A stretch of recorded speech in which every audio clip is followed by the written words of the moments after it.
এক রাজ্যে এক মস্ত পণ্ডিত বাস করতেন। তিনি শাস্ত্র, বেদ এবং মন্ত্রের জাহাজ ছিলেন।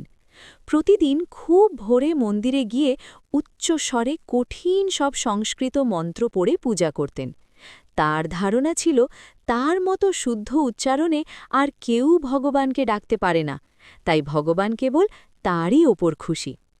সেই মন্দিরের বাইরে বসে এক বৃদ্ধ মালি প্রতিদিন মালা গাঁথত। মালি লেখাপড়া জানত না। সে যখন দেখত পণ্ডিতমশাই ধপধপে সাদা কাপড় পরে মন্দিরে ঢুকছেন, সে ভক্তি ভরে দূর থেকে প্রণাম করত।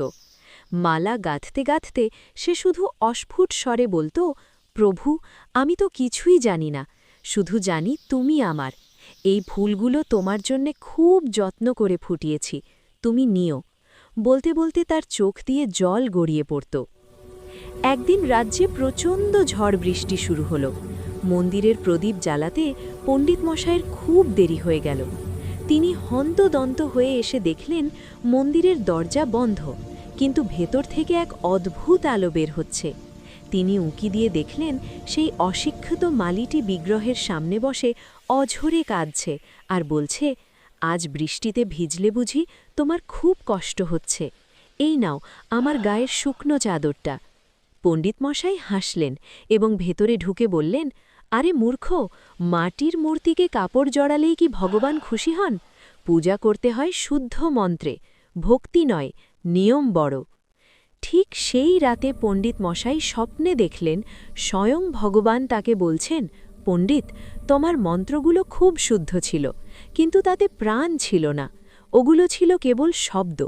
কিন্তু ওই মালির চোখের জল আর ওর ব্যাকুলতা ছিল আমার প্রতি ওর নিরবিচ্ছিন্ন প্রেম। সে মন্ত্র জানে না, কিন্তু আমাকে ভালোবাসতে জানে। মনে রেখো, আমি মন্ত্রে নয়, প্রেমের বশীভূত। পণ্ডিতমশায়ের ভুল ভাঙল। তিনি বুঝলেন ভক্তি কোনো পাণ্ডিত্য নয়, এটি হল ঈশ্বরের সাথে হৃদয়ের এক অবিচ্ছেদ্য টান। গল্পের মূল শিক্ষা: প্রকৃত ভক্তি বাহ্যিক কোনো আচার অনুষ্ঠান বা কঠিন মন্ত্রের উপর নির্ভর করে না। ঈশ্বর মানুষের পাণ্ডিত্য বা ধনসম্পদ দেখেন না, তিনি দেখেন হৃদয়ের সরলতা এবং ব্যাকুলতা। যখন আমাদের মনের সমস্ত চিন্তা এবং ভালোবাসা কেবল ঈশ্বরের দিকে প্রবাহিত হয়, তখনই তাকে নিরবিচ্ছিন্ন প্রেম বা প্রকৃত ভক্তি বলা হয়।